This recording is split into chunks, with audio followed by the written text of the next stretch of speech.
Coming up on the East End. I love this. I think I found a new career. From the boat to your belly, we hit the water for a shellfishing adventure and feast on our fresh catch at a hidden dining gem. One room has a full balcony looking over the vineyard, the other a full patio where you can really just sit right in the vines and enjoy. Transport to Tuscany without leaving the tri-state. The East End Winery and B&B that's debuting a bubbly new blend. And we get an all-access tour of a more than century-old art museum that's loved by both local and legendary artists. From lavish Hamptons hotspots to local North Fork hidden gems. Come with us as we explore the people and the places that make up Long Island's East End. Welcome to the East End. I'm Erin Colton. And I'm Joe Arena. We've got a lot to see this weekend. And while you're exploring it with us, don't forget to play along in our East End trivia game. You'll see questions pop up during the show. Scan that QR code and submit your answers at the end of the program for a chance to win some East End swag. We know farm-to-table dining is a specialty here on the East End. And in just a few months, when the weather starts to warm up, these fields will be filled with fruits and vegetables, all good stuff to make a delicious meal. But when you can't farm the land, you can always farm the waters. So I suited up and filled up on those famous East End oysters with Bennett Shellfish as my guide. I've been clamming and oystering and working the bays since I was about 3, you know. So much history that you have, all up here. Every day I get on my boat, I say this is where I'm supposed to be. It's here, it's on the water. Clint Bennett is a 14th generation bayman in Montauk. His family and a select other few are the reason you enjoy fresh clams, oysters, and scallops on Long Island's East End. Probably 50% of your fish comes from is right here in Montauk. Looking boxing, what you're gonna do, bay scalloping, pound trapping, whatever we gotta do to make it, put dinner on the table, you know? Every single day. Every day, Erin. Every day. This is my office. This is it. It's a pretty cool office. Okay, Erin, we're in about 2.5 feet of water. You can't fully learn about how hard a bayman works unless you try it out yourself. But first, Clint gave me some tips. These are like winter waders. Totally waterproof. I do it in blizzards, I do it. It doesn't matter. I need the shellfish, it's gotta come out of the water. Look at all these oysters, Erin. I see them. A cluster of oysters like these in Montauk Harbor is called an oyster bed. Now you're about to see something really cool. With every scoop I make. Oh my goodness. Look at all of them. We make money.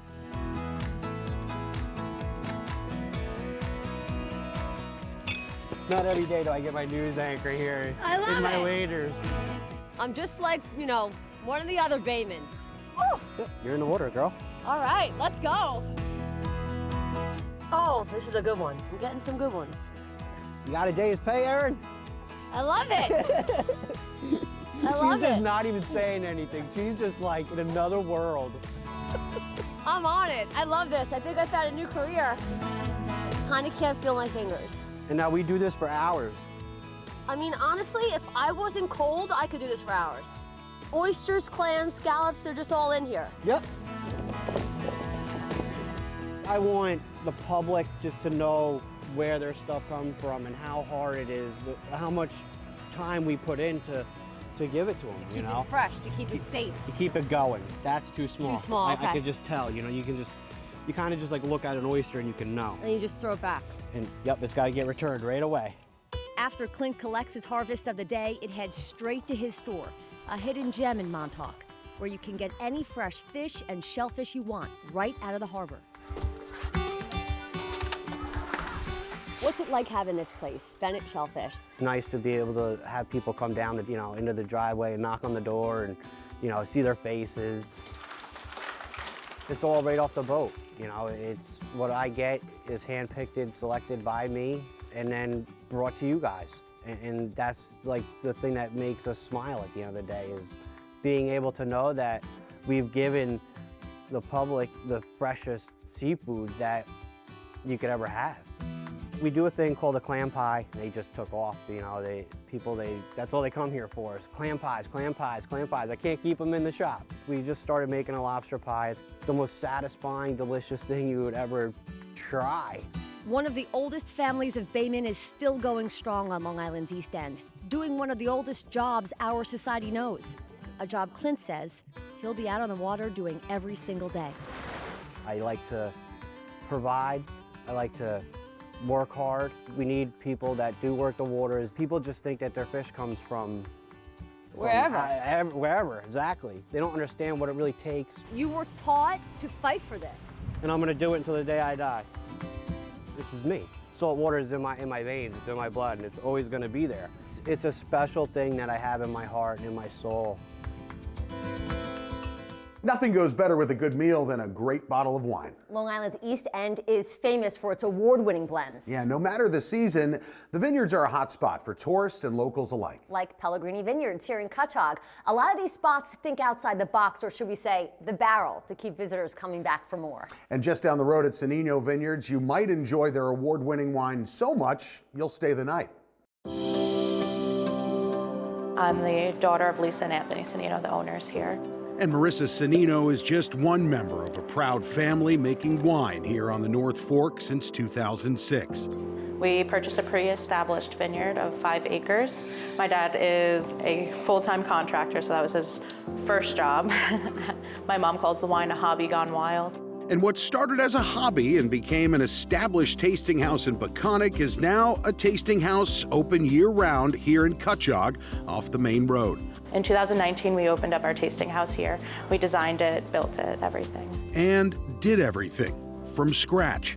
It was a family project with Mom and Dad leading the way. For our family, it was my parents that took over. They did everything themselves, from building the structures to planting the vines. So at least for us, that's a lot of pride. And part of the family's home just beyond the vineyards is a bed and breakfast they also built, a request that came from Lisa Sannino, Marissa says. That was my mom's one stipulation. She said, if you're gonna move me all the way out to the North Fork, she wanted a B&B. And it's really such a beautiful business to be in. And if you're lucky enough to be one of the 4 guests at a time that the B&B accommodates, you might feel like you're waking up in Tuscany. Right now we're set up with 2 individual suites with their own private entrance.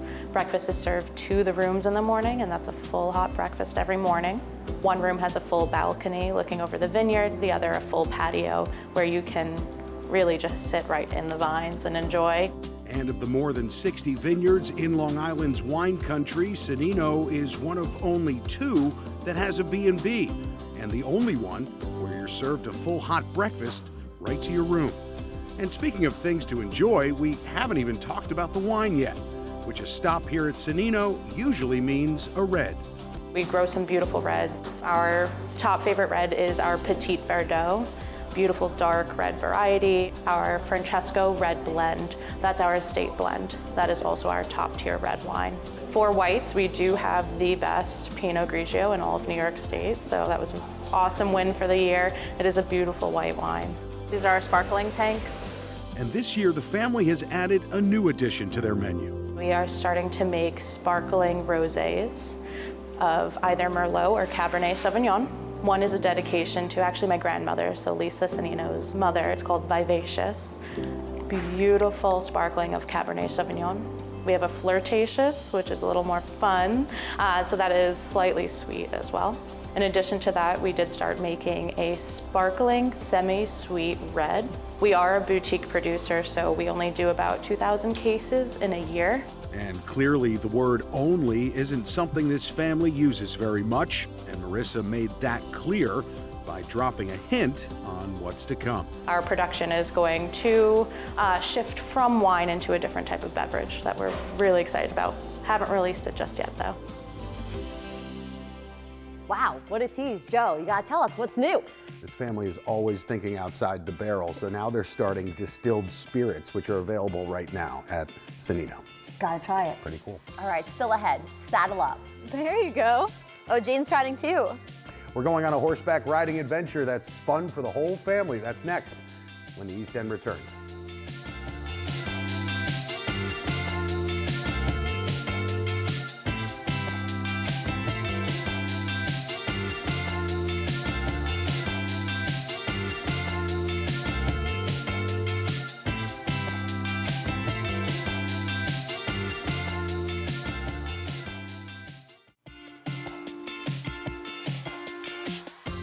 Like so many main streets here on Long Island's East End, here, Love Lane in Montauk, it's filled with charming mom and pop shops and great places to grab a bite. Yeah, perfect for a Sunday stroll. What's so special about the East End, though, is just minutes and miles away, you can find something a bit more adventurous. Yeah, like Gray Horse Farm in Bridgehampton. From ponies to polo players, everyone can take the reins.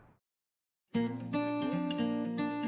love to see kids like I was. I mean, every horse that we passed, they were like, you were just horse crazy. And so to see kids like that, I really think it's special. And to start them on this journey, it's really special for us. And Lauren Gridley's journey came with a lot of hard work. Now in her 8th year as owner of Gray Horse Farm here in Bridgehampton, Lauren and her sister Dana are making sure whether you're an adult pleasure rider, a competitive one, or even a year old, there truly is something for everyone here at the farm. We have a pony camp that's good for people that want to start. We have kids that compete on a national level. We do everything in between. And on this day, my children, Jane and Charlie, were Lauren and Dana's latest challenge. There's a girl and a boy. Do you want the girl, you want the boy? All right, let's go meet them. And it all starts with meeting your pony. Today, Jane and Charlie will be riding on Lily and Bruno. And when you come for a lesson, maybe if you're lucky, you'll get a cameo appearance from another mainstay at the farm, too. Oh, there's a goat. That's Beyonce. And from getting to know your horse to walking it out of the stable, Lauren says it's a complete lesson, and not just in horses. I can lift things up that a normal person my age and size wouldn't. Like, it just makes you feel like you can do anything.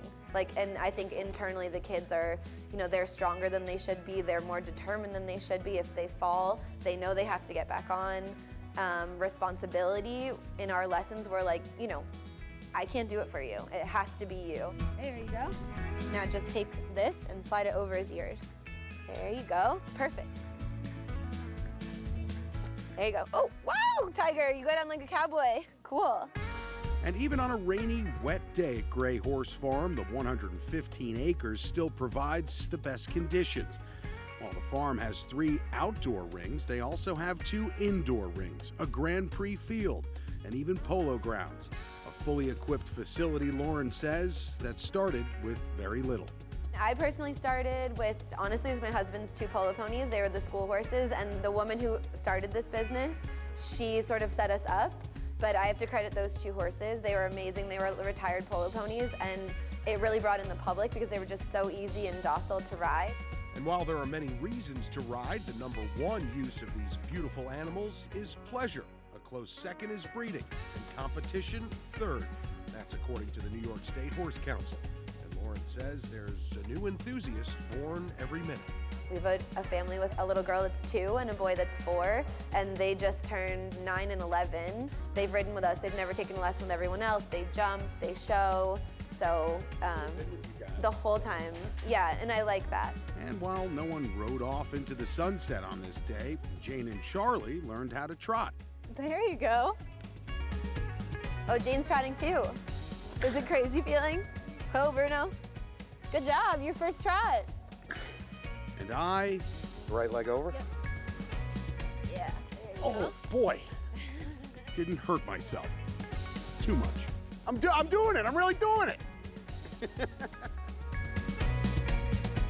The East End of Long Island is truly a mix of lavish and local. And if you're looking for something over the top, maybe just to look at or dream of, you'll find it here on Parrish Pond Lane in Southampton. And giving us a tour of this gorgeous home in Southampton is Kimberly Camarada and Vanessa Rotito from Douglas Elliman. What an amazing grand foyer this is. Thank you so much for coming. Yeah. This house is gorgeous. It's 12,000 square feet. It has 6 ensuite bedrooms, 2.5 bathrooms. It's just one of a kind. Spread across 1.5 acres of land, this captivating European-style home was recently renovated to show rich, elegant detail in every single room. And for how grand this house is, I love the simplicity of the kitchen. They really pride themselves on having intimate family gatherings here, which feed right into the family room so everyone can be together while they're sharing a meal. Erin, I want to show you upstairs. This staircase, my goodness. I love the feature of this where you get to see the coffered ceilings and how it overlooks the backyard with the beautiful pond. Just the view from upstairs here, it's incredible. That view includes the posh-looking living room with a cozy fireplace. But it's right off this room that leads to the luxurious primary bedroom. Fireplace, steam shower, easy accessible to enjoy the outdoors. The balcony all out there looking over the backyard. It's unbelievable. Wait until you see the closet. This is what I'm talking about. I feel like Carrie Bradshaw in here. Unbelievable, all private, sense of like a luxurious feeling. This is a selling feature for me for sure. There's a chandelier in the closet. I mean, is this even a closet? Doesn't everybody have a chandelier in their closet? All right, Kimberly, show me the downstairs. It's got to be equally as amazing as everything else. So amazing. I love that we have this full bar here with the ice maker, a dishwasher, easy for entertaining. The lower level is all about entertaining. Another living room to spread out and relax, a kitchenette next to an area to play games or do puzzles, and a full-size gym. All right, I think I found my favorite spot. The pool table is awesome. Absolutely, I love this. A little hustling on the weekends, it's always so much fun. But the feature that puts this home on a whole other level, a movie theater with surround sound. Where is the popcorn? A movie theater? 6-seat movie theater. It's my favorite room. The outside is just as luxurious. Private manicured grounds surround an in-ground heated pool, overlooking relaxing views of Parrish Pond, making this house something that dreams are made of. To see more from this home and explore other East End gems, just scan the QR code at the bottom of your screen. Still ahead, be inspired by art. You will always see something that's surprising, that you had never seen before, and that will perhaps leave you in awe. We tour the Parrish Art Museum, a family-friendly Hamptons hotspot that highlights the East End's art legacy.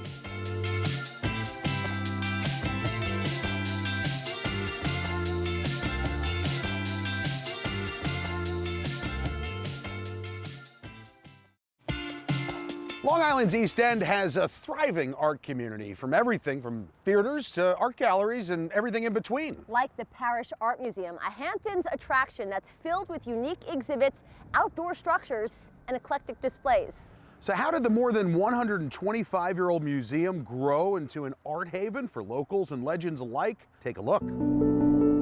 You will always see something that's surprising, that you had never seen before, and that will perhaps leave you inspired or leave you in awe. The Parrish Art Museum first opened to the public in 1898 in a building that's now the Art Museum of Southampton. Samuel Parrish, a Harvard lawyer and art collector who spent his summers on the East End of Long Island, wanted to bring his gallery here. He saw the museums in Europe and was very impressed, particularly with those personal collector collections. It was Italian Renaissance art and classical sculptures that were shown. In 1944, it started showing contemporary artists from the East End and a whole community of artists known for developing abstract expressionism. Around 2005, Parrish actually wanted to upgrade their facilities. We wanted to make sure that we had temperature, humidity controls, everything that we need for the objects to be preserved in perpetuity. And so, in July of 2010, the museum broke ground on a new building here in Watermill, an updated venue with a familiar East End look.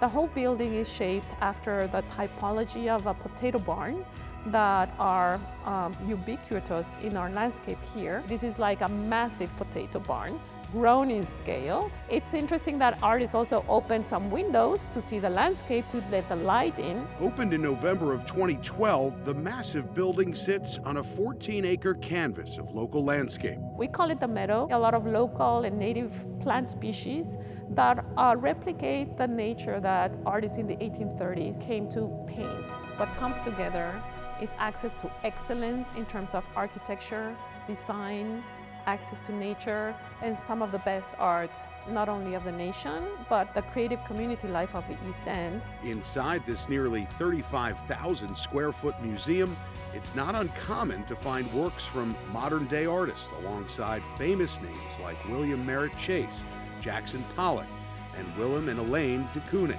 We have about 3,600 art objects that tell the story of the East End, but also tell the story of American art. We focus a lot on the contributions of this artistic community of the East End or artists that have deep roots here and that come here for inspiration, come here for conversations with other artists. What we are also doing currently is making sure that our very diverse and varied immediate communities have representation in the museum and its programs, and so that we can all learn from each other, and the museum can be a center of a building community, bridging communities. We are putting more emphasis on offering youth access to important art with consistency as well. Samuel Parrish was keenly aware that there was already this thriving creative community here that he supported. 125 years later, we're going strong. So still today, this relevance of the East End community continues to prevail in the art world. Time now to check your answers in our East End trivia game. If you've been playing along, scan that QR code at the bottom of your screen. It'll take you to our website where you can submit your answers for a chance to win a prize. You'll also find more information on our website about all the places we've explored in this episode.